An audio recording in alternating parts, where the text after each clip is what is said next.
Welcome to this episode of the Million Dollar Mastermind. I'm Larry Weidel, and before we get started, if you want to know exactly how to win again and again, go to weidelonwinning.com/webinar now to watch something I've put together for you. Now let's get going into this episode of Million Dollar Mastermind.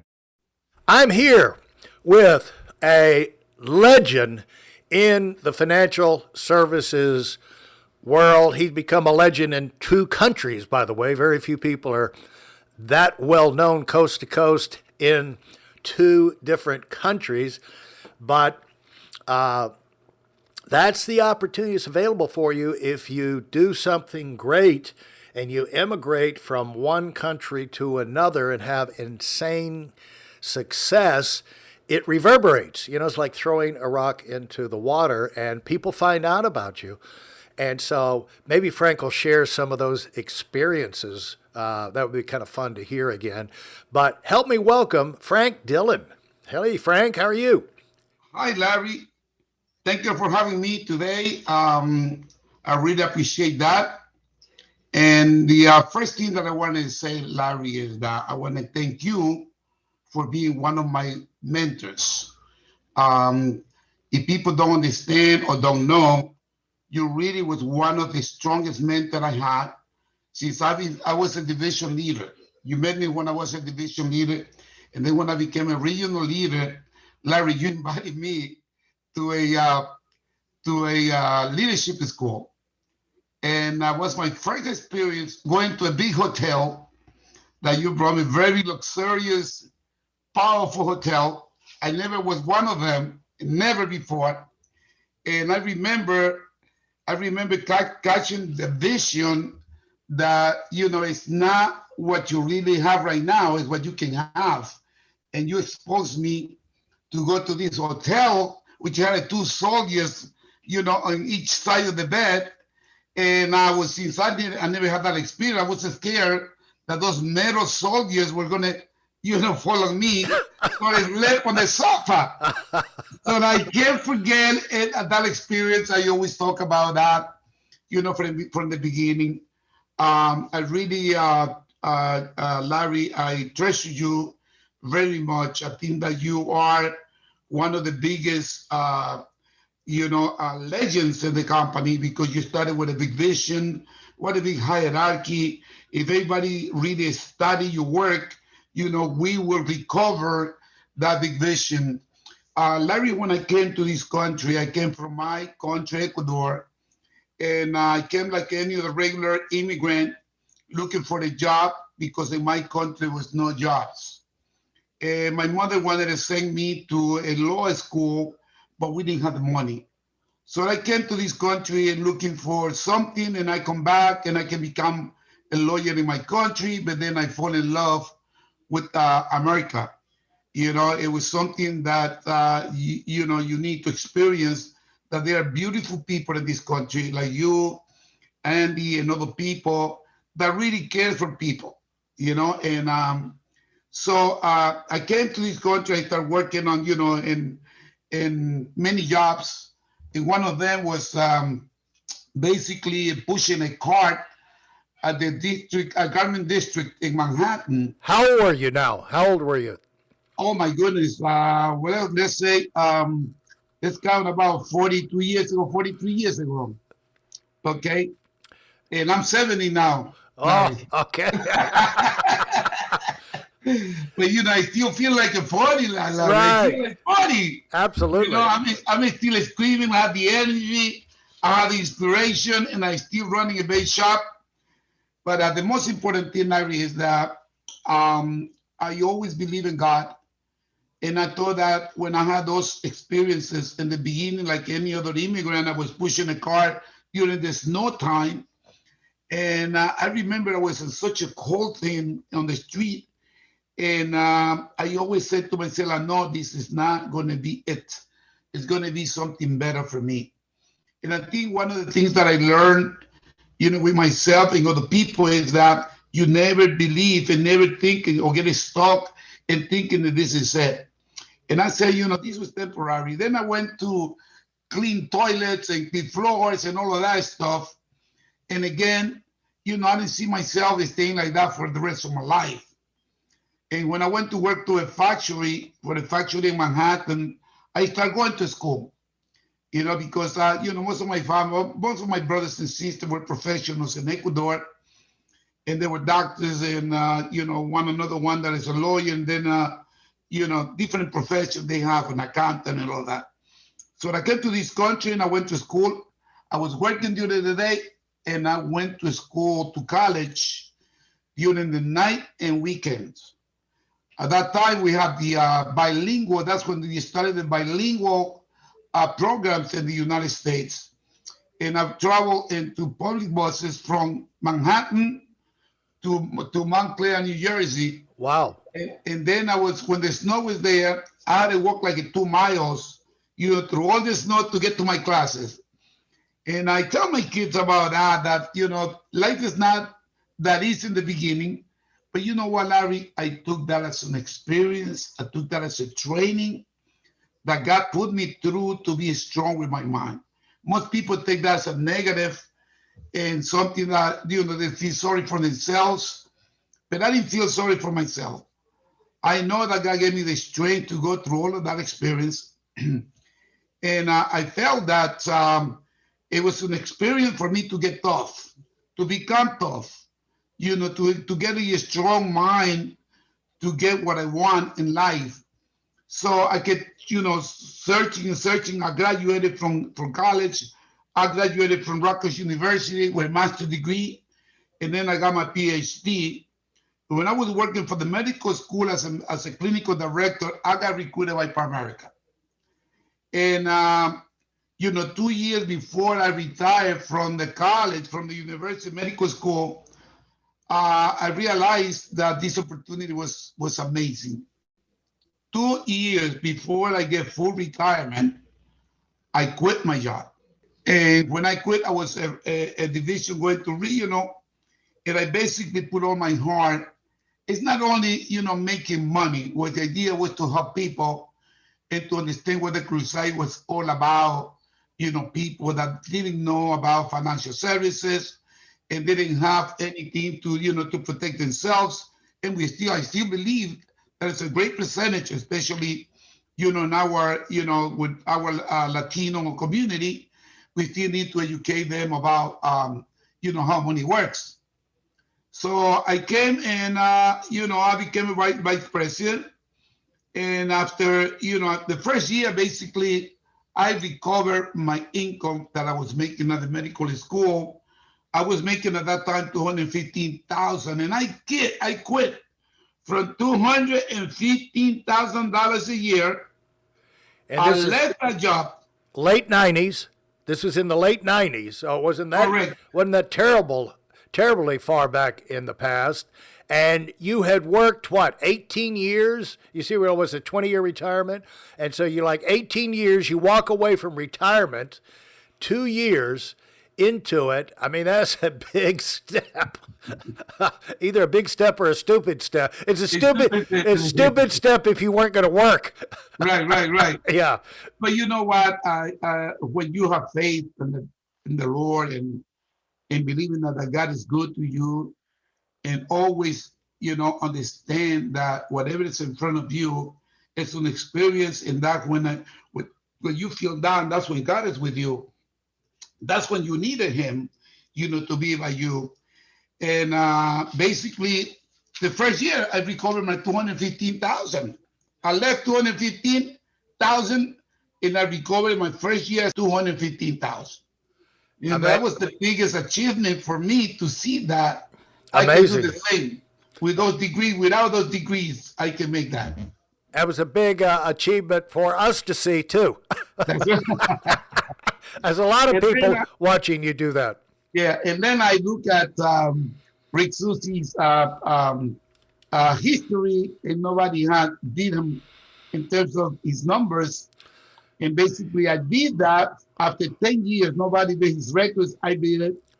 And I basically, through your mentoring, through you guys, Andy, Ron, and other people that were very nice to me, I was able to get my first $1 million in 39 months after I became a vice president. 39 months, 39 months. new business, $1 million, not accumulated total. So, You got your income driven up and had a business in place that was generating $1 million a year in cash to you, which is correct. a That's right. record that's never been beat. Right. And why do you think, so many people are in jobs for a long time and they say that you can, when you start, you have a lot of inspiration, a lot of energy and everything. But after you're in a job or in a corporate, especially a corporate environment like you were doing, a bureaucratic environment, that it just kills your inspiration and your drive. As you were going through those times, I bet you had ideas, you had things to change to make it better, this, that, the other, but you had to get permission. And then a lot of times, it's not that the people were bad, but they just didn't have the resources, maybe didn't have the authority to turn you loose. You probably could have revolutionized the healthcare arena that you were operating in had you been given the freedom. Right. But does that sound right?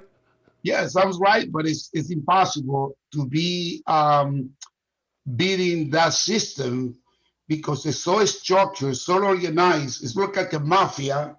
You cannot even become, be promoted because in mental health as well as health, that, everybody has their own group. So it's very hard to break into or to break through that. And I basically, yes, I got tired. I was working with many patients. I love to work, to help people. And remember, that was Newark, New Jersey. You're familiar with Newark, one of the poorest city in the United States.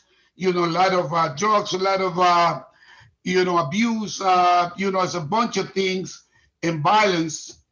But I was helping people. I took, I basically, my experience from that is that, man, people come back from mental health because they got no money. And I saw that coming back, going back and forth, like a revolving door of the patients.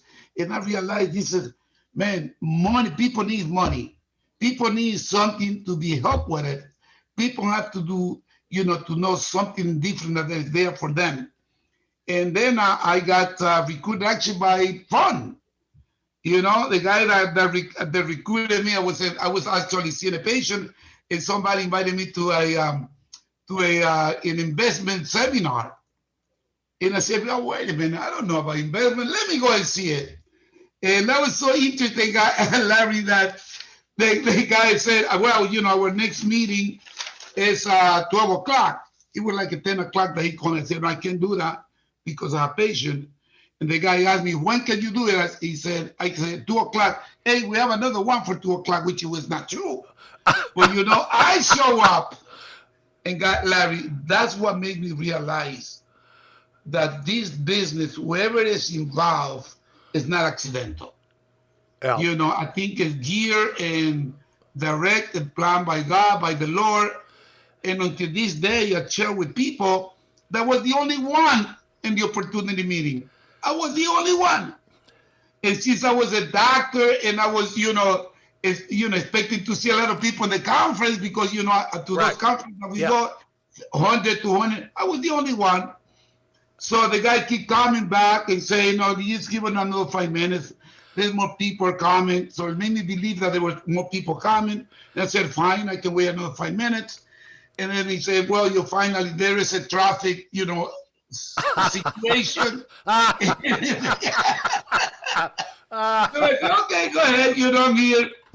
So I was looking back, expecting more people to show up, and I was the only one. And let me tell you, Larry, there was something that I realized in the middle of the presentation that business was for me. And I asked the guy, "Where can I sign? What I need to do to be part of this company?" And the guy keep telling me about the presentation. I said, "Where can I sign? What I need to do?" And the guy keep telling me about the opportunity. So I said, "Oh my God, this guy, maybe this is a joke or something." But you know what? I'm telling you, when God selected you to be part of something big like this company, number one, you have to see that this is big. This is not a small thing. Like I tell my people, this is not rice and beans and pork chop. This is real stuff, you know. And I fall in love with the crusade. I fell in love with training people because that's something that I love to train. And I took off from that. I really, I enjoy it, Larry. The point that kept me in this company is that I was enjoying developing leaders and training people to become self-sufficient, independent trainers, and at the same time to have a relationship with them and believing me what I saw with my vision. So I train my vision during training and things like that. Hey, listen, there's a lot of information online, but there aren't a lot of people who've actually done something. In my case, I've actually built a successful business that's accrued over $5 billion in assets under management and has done well even during trying times. Now, if you want to know exactly how I've done this, go to whitelmwinning.com/webinar now.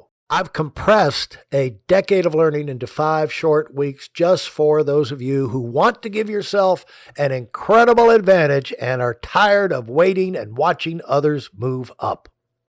Absolutely. And Frank, I remember when I went to North Carolina in the first, probably second month there, we had a football coach came in and I talked to him for about 10 minutes and he stood up. He said, it was just, me and him in the office. He stood up and he said, "I'm ready to sign." He said, "Sign me up."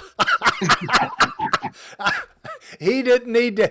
Somehow, I really think, if we're challenging people, you're never going to have a company that everybody wants to join. Everybody has different motivations and things that they're excited about. But when the thing is, whatever you're doing, you got to find your thing. There is a thing for you that you will respond to. And you go by not what people tell you you should, or that may be helpful. They may be right. They might be wrong. Only you know you. But you need to be aggressive. Like if you're buried in a job, in a corporation, or in a career, you get people they get into, maybe you'd stayed in Ecuador and become an attorney. But then you could have been 20 years there and you're just bored out of your mind, And so right. There's a lot of people that are bored out of their mind. They're frustrated. They don't enjoy it. They dread going in. Well, let's start looking around because that's your fault. If you stay in a situation that is uninspiring for you, and, that's your job because you're in charge of your own life. What good is freedom if you don't exercise it? A lot of people have died, so you have the freedom to say, this could be great. Everybody in the world could say, I've got the perfect situation. But for me, and not that great because I don't like it, and start putting yourself in different environments, looking at different things, reading, exposing, till you can see something that where those molecules inside your body, they start saying, this sounds right. I can get excited about this. Because that's like a match going off inside of you because you've got to get on fire to be successful anywhere, to be super successful. You've got to do more than most people do, and you're only going to do that in something that you love more than most people love, because it's your thing. And so you got to find your thing, and you found your thing and went on. I want to wrap this segment up by, you got so successful in the company and the word got out. I'll let people know what happened back in your home country. Okay. At the meantime, when I was here, well, in my country was a lot of, number one, the economy went down. My family was basically reaching the level of poverty. Our brothers and sisters were professionals, but they could not find a job.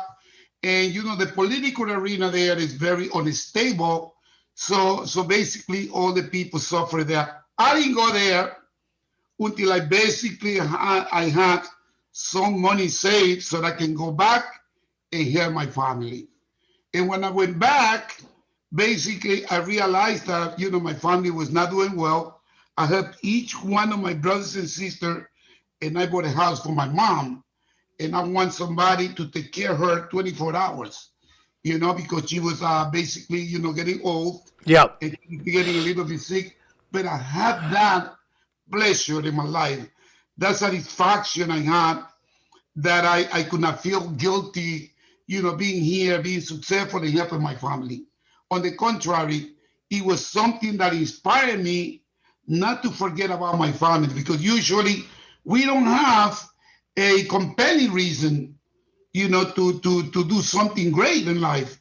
And like you said before, I remember, many years ago, you said, Frank, for you to do this business, you need to have very strong reason so you can inspire yourself and inspire other people.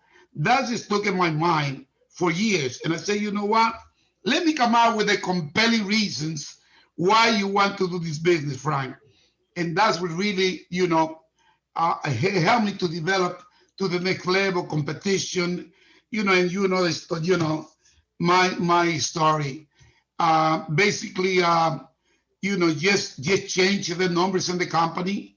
I think I was instrumental in that, and you were behind this. Andy was behind this.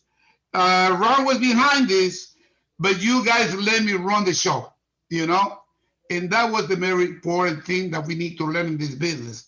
You have to have a coach. You have to have a mentor. You have to follow somebody that can give you something that you don't have, which is the vision, and to inspire, to get to like something. It's something like you, for example. I know you like to travel. You like to, to go to this. No, You love that. Yeah. I would not do that. I remember you invited me to one of those, and I could handle it because of the breathing. The St. Regis. We had those leadership festivals out in Aspen. We got you out there one time.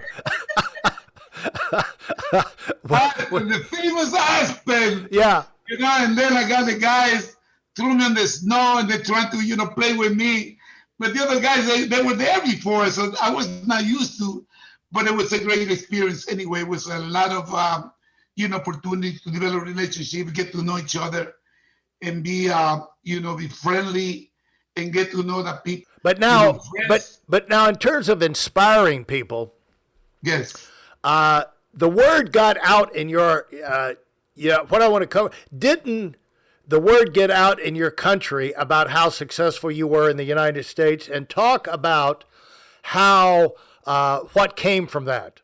Well, I was interviewed there in Ecuador by 7 TV channels, 7 TV stations that wanted to know why the Hispanic Ecuadorian guy was being mentioned in papers.